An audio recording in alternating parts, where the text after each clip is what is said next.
Welcome everyone, and I have the pleasure to be able to finally, after many months of hard work, to share the first version of my hero builder on my website, predacademy.com. And the goal of that builder is to kind of make it easy for everyone that is interested in Theorycrafting Predecessor to have very accurate value while not having to go through like the tough process of getting every single formula and doing the whole computation by themselves. And so here I'm going to present a little bit how the hero builder works, basically like all that tools is offering you. And then of course you will be able to use it for yourself if you want. So here we can see we are on the main screen of the hero builder. The main thing that we can see is that we have like a first character, which is the profile one. And here you can, of course, select which character you would like to have. So to select the character, you can simply click on the portrait, then you can filter by role if you're interested. You can also like look if you want at maybe, let's say like we're interested to get into Murdoch. You can also like search by name and you can simply confirm. You can also select hero by clicking on the name. It also works. If you want to cancel a selection, simply click outside of the window or on the red mark and you're good to go. We have selected our character and we can see that we have a certain number of stats that is displayed. So the top left part here is the part where we display all the important stats. I don't display stats that I consider not really relevant. For instance, until we start building like physical power, I feel like you're not really interested in your physical power. If you start like building magical power, same thing. Crit chance, well, if you don't have any crit chance, no point in showing it. So those stats are starting to appear while we will add some equipment. The second part that is important is the abilities part. So the abilities part is where you are going to see a lot of information about your abilities. So first thing that is very important in the hero builder is every time you are a little bit lost about what is something, like for instance, also on the stats, you can simply like hover and you will get a little tooltip that gives you some information.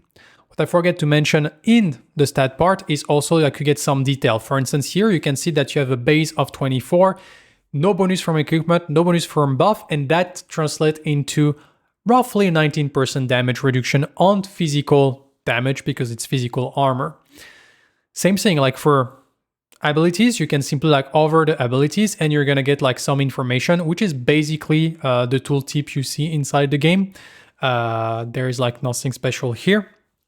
And then you can also select the level of your character. So for instance, we have a Murdoch level 1, but if the Murdoch is level 18, now we see that all the base stats have evolved. We have a lot more armor, magical armor, health has changed.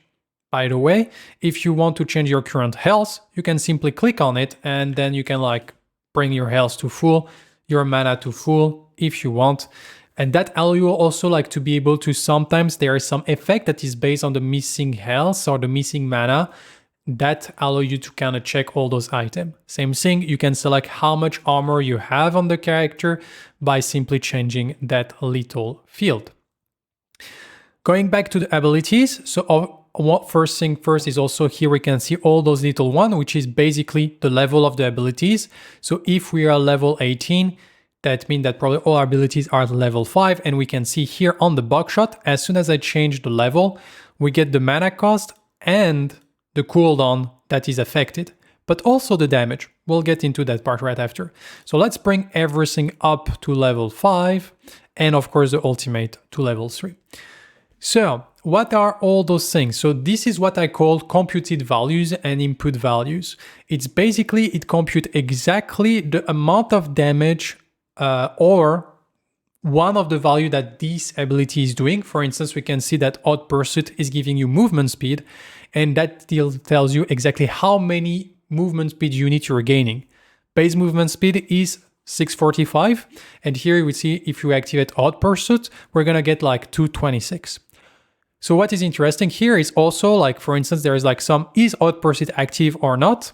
If you don't know what something is, you can simply like hover and you get a little description, and then I activate it and we can see that our move speed have changed and you can toggle it up and down. Same thing, like for instance, here we have on Murdoch, shots fired. It's a passive that gives you like penetration on your next auto attack. And you can see here it's activated. But if it's not activated, we can see that the basic attack damage changed from an 96 to 89. So here you can like actually have the exact amount of damage. Same thing for buckshot. Buckshot is a certain amount of damage based on the distance, and here we have a percent range input value. So if you're at the melee range, which is 0, which is explained here in the description, but if you're at max range, then we can see the damage go down. Also here we see on static strap that give you like the root duration, because root duration can be affected by tenacity. So this is why the information is applied there. So that's basically it. You have on basic attack the attack per seconds and all the damage. What I have to say is all those value is actually computed based on an opponent. And so the opponent is the second profile, like everything Murdoch is doing. So you can go on the left menu and click on profile 2, which bring you that here we actually facing a steal. And here is the steal in practice mode. But of course, if you want to test like, okay, I'm facing like a Drongo in lane, and this Drongo is level 18, and now you have like exact amount of value, and here like all those value are actually like being updated based on know that we're facing a Drongo level 18. And this is where it's actually like very interesting, because you can compute data against like real world scenario.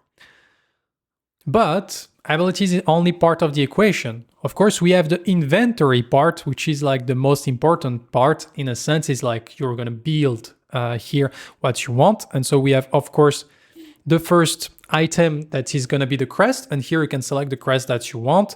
Same thing, you have a lot of filter on the item select. So it's like the same filter as on Omeda City that you can like actually like combine and get like what you want, this type of things.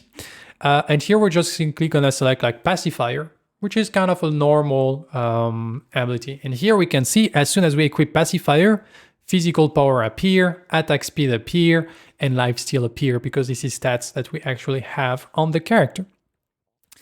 Then we're gonna get like, I don't know, we're probably carry, so we filtered on carry.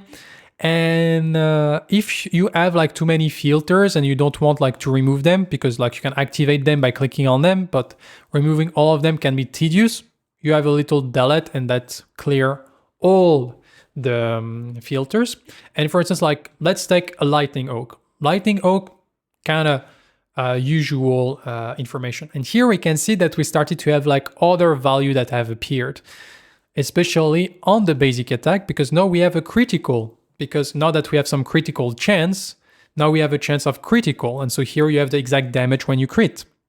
And also some heal, because we gain some lifesteal. And so now like on normal basic attack here, it doesn't include crit unless you have 100% chance crit. I didn't want to add any randomness into the hero builder. And you heal like that amount per auto attack. Another thing that is interesting is also item as input value. For instance, with the Lightning Oak, if you don't know, like every fourth successful basic attack, you get a bonus damage. And so here, the bonus damage is when you're at the 4 full hit chain. And so if I go for hit chain number 4, we can see that now the basic attack has gone up by 43, because this basic attack take into account all the bonus on it that you can have. For instance, if I activate pacifier as well, suddenly damage goes up, and you can of course remove it. If you're only at 3, the lightning bolt doesn't proc. But then imagine we add like a tainted round, for instance, because we want some anti-heal. And here we can see that tainted round is actually having some bonus damage on it that is like reflected here. And now we have the magical bonus damage that is appearing. The color kind of give you an idea of what is the category. Red for physical, blue for magical, green for heal and regen in general, and true damage or shield are gray, whitish. And so this is like the type of thing that we start to see. And so you can like equip whatever you want. And if you see also like the gold cost overall of like your itemization, and if you want to replace an item, you can simply click on the item and say, okay, I want to have Dust Devil now. And now you can get Dust Devil, and Dust Devil has a certain amount of stack. And so you can change the stack. And when you are at like max stack, this is where you gain the move speed. And so the move speed goes up because you're at max stack. And also like attack speed, everything got computed for you, which is very, very nice. But if you want to fully unequip an item, you can simply double click on it. And the item is gone, everything is computed back without the item, and you're happy. If you want to remove the whole inventory, we have the little dustbin that clear the whole inventory. So that could be a solution for you as well. Then we have the last part, which is buff debuff. And so the last part of buff debuff is potentially like external buff that are not directly coming from items or ability you have on yourself. For instance, imagine you're playing Murdoch and you're playing with a phase. That could be the things. And so phase has the link on you. And so here you get telekinetic link, and we get also like here the level of the telekinetic link. And here we can see that based on if we have telekinetic link or not, we get more physical power. We can see physical power go up because that's the ability of telekinetic link. We can also imagine that this phase maybe as a marshal. Like that could be like something that is interesting, that maybe the phase like build a marshal, and so we have access to the sheriff. And here we can see we get the magical bonus damage from the marshal effect, and also like the bonus of attack speed. And we get like some from the buff. As we can see, we have 20 from the buff that come from the marshal. So all those things that you can select, like all the buff, like maybe also, I don't know, you get into the mid lane and you get like a jungle buff, which give you an orange buff, and suddenly you get more attack speed. Or maybe you get like Fangtooth number 3, you want to test your sync, maybe you have a mini prime on yourself. So all those buffs are available for you to test. Maybe you have a tonic as well because it's late game and you want to test with a tonic. And so you add the strength tonic and suddenly like all your stats get updated and you can see exactly the amount of damage. Now, there is also like other things that are actually like quite interesting to see in a sense. Like for instance, if we are the Drongo, then the Drongo is fighting the Murdoch. And so here you can also like build itemization on the Drongo that can be like a little bit in that direction. And maybe like you go for a Liberator with a Vanquisher first, which is like a usual direction for the Drongo. And you can also like, for instance, here we have the shrapnel cannon, and there is like something that are quite interesting because when you activate the shrapnel cannon, you actually shred a portion of the armor of your opponent. So if I click on activate, we can see that all the damage goes up because now my opponent have less armor because of the shred of shrapnel cannon. And also we can see here, we applied the buff automatically. And so here I try to make it like as intuitive as possible, because that means that every time here I removed it, the buff disappears, so you don't have to think about it. But you can also remove the buff from here and everything works as intended. And as you have seen, same principle as item. If you want to unequip a buff, you can double click on it, or you can simply like clear the whole buff debuff selection with the dustbin. And for this version 1.0, that's kind of basically it. Of course, you can like test like with, oh, I want to see how my build is faring against the tank steel. And here the tank steel, now we're going like for more tank itemization. It does have Razorback and probably, I don't know, use a Frost Guard because he decided to be annoying. And so now we have some Frost Guard stack that are applied on my Murdoch, but you can change the amount of stack. And maybe Murdoch now suddenly like, I would like to test like how Viper is actually efficient against like that thing, and we have like 6 stack and now the Viper stacks is applied, and so we reduce the armor and all those things. But no, the steel is activating Razorback, how all those things are faring, because now we can see that the armor has gone up. And so that's what the power of this hero builder is giving you, precise information on the thing. Of course, version 2.0 is on its way when I'm thinking about like building like combo calculator, as we can see here, will be available in the second version. It's still a lot of work, but for now, feel free to use that hero builder. I hope you enjoy. I hope it will help you in your Theorycraft journey. And if you have any feedback or stuff that you would like to be implemented in the hero builder or some bug, you can simply scroll down on this page and you have like a feedback form that is under that will allow you to just contact me directly and share a little bit of information. I hope you enjoy that content. If you really like my hero builder and that's the type of thing you would like to see flourish in the future, well, feel free to donate. That helped me tremendously and that allowed me to keep maintaining those tools because it's a lot of work and I kind of want to offer the maximum portion of it for free to the community. But of course, at some point, if you really feel like you can afford it and you think it's worth it from the tool I've shared with the community, it's much appreciated. Thank you, everyone. I can't wait to see which build you are going to cook with the hero builder. And I will see you again in the future with more content to help you becoming the best at Predecessor. Mugi out.